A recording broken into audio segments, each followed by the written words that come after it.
میں ایک مذہبی آدمی ہوں، میرا اپنا ایمان اور یقین ہے کہ اللہ جو چاہتا ہے وہ کرتا ہے، یعنی ایشور جو چاہتا ہے وہ کرتا ہے، یعنی اوم جو چاہتا ہے وہ کرتا ہے۔ آج آپ کر رہے ہیں، ٹھیک ہے کر دیجئے، کل کو حالات بدلیں گے دنیا کے اندر، میں زندہ ہوں، میں بھی مر جاؤں گا اور دنیا کا ہر آدمی مر جائے گا، دوسرا آئے گا اپنے خاص ذہن کے ساتھ آئے گا۔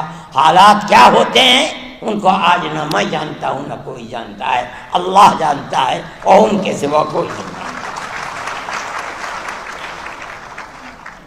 میں جمعیت علماء کے ہر ورکر سے یہ بات کہتا ہوں کہ آپس میں پیار و محبت کو پیدا کرو۔ اس کا یہ مطلب نہیں ہے کہ مسلمان سے پیار، نہیں، اس ملک کے ہر رہنے والے سے محبت کرو، اپنے دکھ میں سکھ میں انہیں شریک کرو، ان کے دکھ اور سکھ کے اندر تم شریک ہو۔ ان کے یہاں شادی بیاہ ہے، وہ تم کو نہیں بلاتے، جاؤ اور مبارکبادی دے کر چلے آؤ۔ کھانا کھلاتے ہیں کھاؤ، نہیں کھلاتے نہ کھاؤ۔ جب تمہارے یہاں سکھ ہو، شادی بیاہ ہو، تم اپنے رشتہ داروں کو جس طرح بلاتے ہو، اپنے دائیں بائیں رہنے والے غیر مسلموں کو بلاؤ۔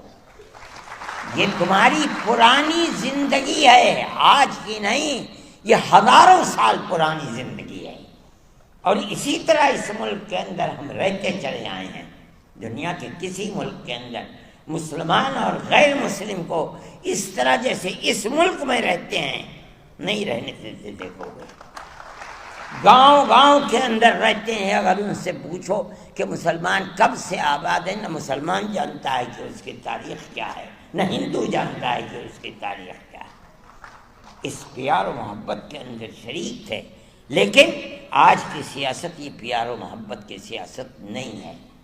میں یہ سمجھتا ہوں کہ یہ بڑی تباہی کے آثار ہیں۔ آپ کو جمعیت علماء کے ورکر ہونے کی حیثیت سے آپ کو اس سلسلے میں قدم بڑھانا چاہیے۔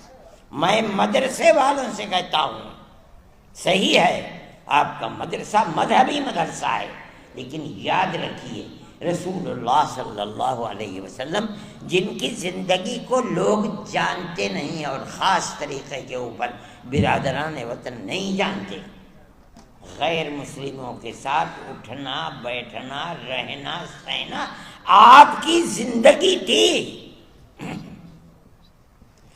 آپ جب تک زندہ رہے، میں ایک بات کہتا ہوں اور تو یہ تو بڑی لمبی بات ہو جائے گی، ابو طالب آپ کے چچا تھے، آخری وقت تک بت پرست رہے، اور کھانا پینا اٹھنا بیٹھنا اللہ کے نبی کے ساتھ تھا۔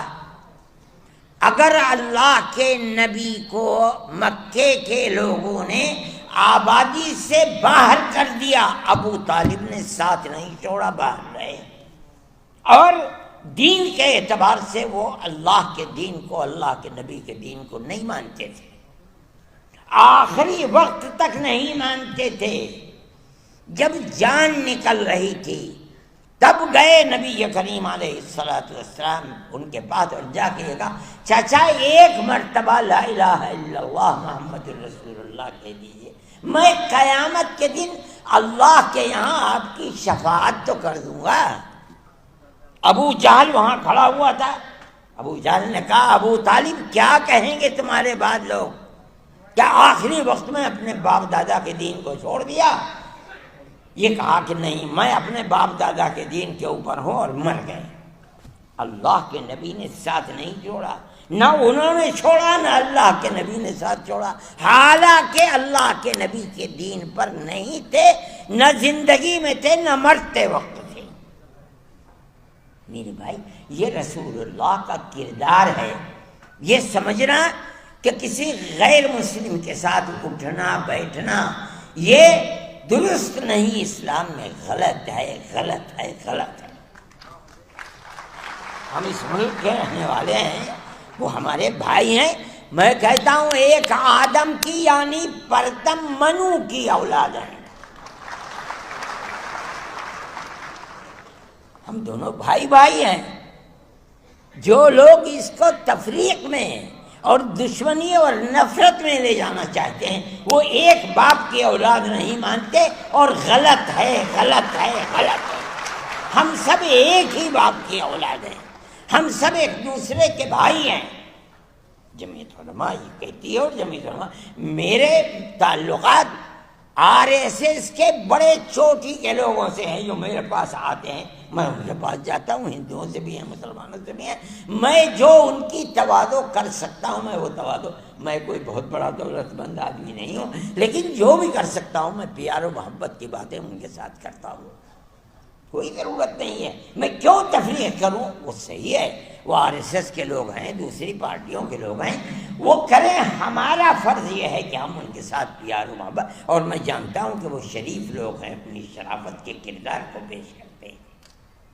میرے بھائی میں اس لیے کہتا ہوں کہ آپ کو اس سلسلے کے اندر جو مدرسے والے ہیں وہ اپنے مدرسوں کے جلسوں کے اندر بلائیں، بچوں سے تقریریں کروائیں، ماں باپ کے ساتھ کس طرح تعلقات رکھنے چاہیے، قرآن کیا کہتا ہے، اللہ کا نبی کیا کہتا ہے، ان کو سنائیں، پڑوسیوں کے ساتھ کیسے تعلقات ہونے چاہیے، آدمی کے ساتھ قطع نظر اس کے کہ اس کا مذہب کیا ہے کیسے تعلقات ہونے چاہیے، تاکہ آپ کے خلاف جو پروپیگنڈا ہے کہ اسلام دہشت گردی کا مذہب ہے یہ جائے تو لوگ سنیں تو کہ آپ تعلیم کیا دیتے ہیں، قرآن بتاتا کیا ہے۔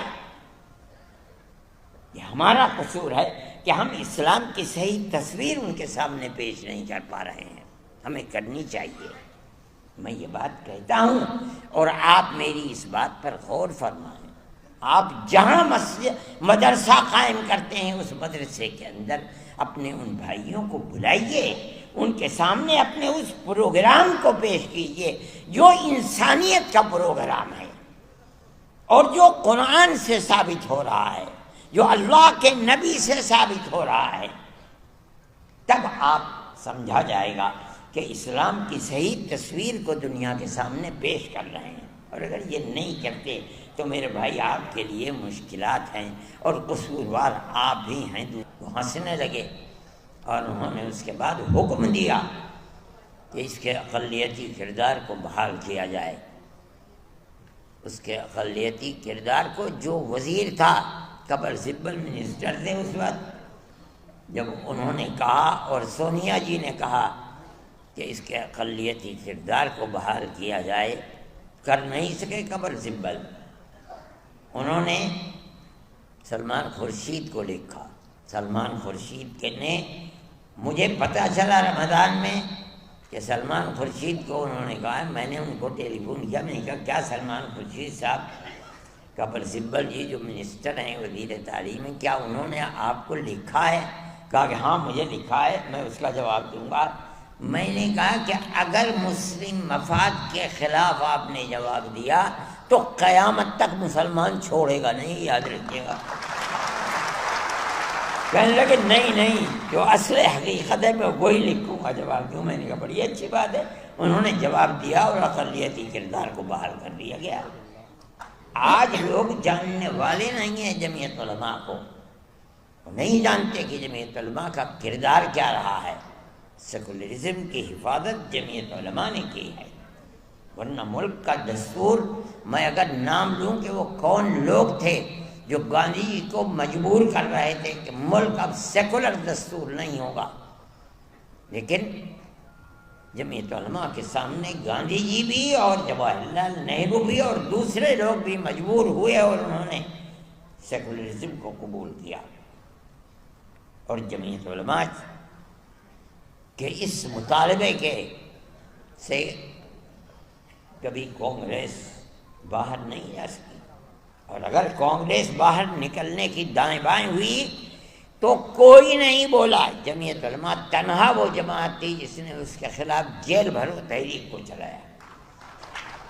چلی، اور مجھے خوب یاد ہے کہ جمعیت علماء کے سارے ملک کے لوگ دلی کی کالی مسجد کے اندر تھے، اور سونیا جی نے، اندرا جی نے ایک سفید کاغذ کے اوپر دستخط کر کے جنرل شاہ نواز کو بھیجا، اور وہ آئے کالی مسجد میں، اور انہوں نے ان کے سامنے وہ تحریر دی ان کے دستخطوں کی کہ اندرا جی نے بھیجا ہے، آپ کے جو مطالبات ہوں آپ اس میں لکھ دیجئے، میرے دستخط ہیں اور مجھے وہ مطالبات منظور ہیں۔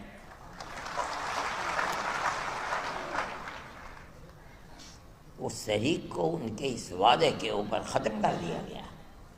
یہ دوسری تحریک تھی جو چلی تھی، یہ جمعیت علماء کا تعلق تھا۔ آج لوگ جانتے بھی نہیں کہ جمعیت علماء نے کیا کیا ہے، ان کا خود کوئی کردار نہیں، وہ جمعیت علماء کے کردار کو کیا جانیں گے۔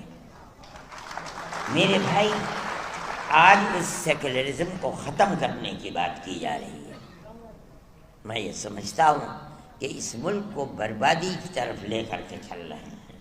وہ اگر یہ سمجھتے ہیں کہ سیکولرزم صرف ان کے دو کھٹکتے ہیں، ان کو سب سے پہلے مسلمان اور دوسرے درجے کے اندر عیسائیت۔ ہم جس سیکولرزم کو لے کر چلتے ہیں، ہم یہ کہتے ہیں کہ تنہا مسلمان نہیں، ہر اقلیت، چاہے وہ عیسائیت ہو، چاہے ملک کے اندر برائے نام یہودیت ہو، یا کوئی بھی اقلیت ہے، جب ملک آزادی کے وقت اس کا دستور سیکولر دستور ہے، وہ سیکولر دستور رہے گا۔ اور اگر آپ اس سیکولر دستور کو ختم کر کے یہ چاہیں گے کہ ملک کو سلامتی کے ساتھ لے کر چلیں، ملک سلامتی کے ساتھ نہیں چل پائے گا۔ یہ 25-30 کروڑ کی مسلم اور عیسائی اقلیت کے ہوتے ہوئے آپ یہ چاہتے ہیں کہ ملک کے اندر امن برقرار رہے گا اور ان کو زندگی کا حق نہیں دیا جائے گا، دستور میں ان کا کوئی مقام نہیں ہوگا، نہیں ہو سکتا۔ آج آپ کے ہاتھ میں طاقت ہے، آپ یہ سمجھتے ہیں کہ جس مسجد کو چاہیں آپ لے لیں، جس طرح چاہے لے لیں۔ آپ نے جس مسجد کو لیا ہے وہاں بھی ٹھوکر کھائی ہے۔ ہم جانتے ہیں جمعیت علماء نے اس کے کیس کو لڑا ہے۔ جس دن سے مسئلہ چل رہا ہے سن 51-52 سے، اس وقت سے لے کر آج تک اس کے کیس کو جمعیت علماء لڑتی رہی ہے۔ ہم نے کتنے کروڑ روپیہ اس کے اوپر لوور کورٹ، ہائی کورٹ اور سپریم کورٹ کے اندر خرچ کر دیا۔ ہمارا کوئی پیسہ نہیں تھا، قوم نے دیا، ہم نے اس کو خرچ کیا، اور ہم برابر لڑتے رہے۔ مسئلہ کیا تھا لڑائی کا؟ مسئلہ آپ سمجھیے، ہم لڑنے والے ہیں، ہم جانتے ہیں۔ مسئلہ یہ تھا کہ جس جگہ بابری مسجد بنی ہے وہ مسجد کی اپنی جگہ ہے، یا یہ رام جنم بھومی ہے، یہاں رام کا مندر تھا، بابر نے اس مندر کو توڑ کر یہاں مسجد بنائی ہے۔ مسئلہ یہ تھا، اسی مسئلے کے اوپر لڑائی ہم لڑ رہے تھے۔ آپ کو یاد ہوگا کہ آثار قدیمہ نے اس کی کھدائی کروائی تاکہ مندر کے باقیات نیچے سے نکلتے ہیں، نہیں نکلتے، باقیات نہیں نکلے، کوئی پتھر نہیں نکلا، کوئی ستون نہیں نکلا، اور آثار قدیمہ نے اس کے اندر کامیابی حاصل نہیں کی۔ اب آپ دیکھیے، ملک کی سب سے بڑی سپریم کورٹ عدالت ہے، وہ عدالت اپنے فیصلے میں کیا کہتی ہے؟ اس فیصلے میں عدالت نے کہا ہے کہ مسجد اپنی جگہ ہے، کسی مندر کو گرا کر مسجد نہیں بنائی گئی، ختم ہو گیا۔ ہمارا جو مقدمہ 50-70 سال سے چل رہا تھا، ہم اس مقدمے کے اندر کامیاب ہیں کہ بابر نے اپنی جگہ مسجد بنائی ہے، مندر توڑ کر مسجد نہیں بنی۔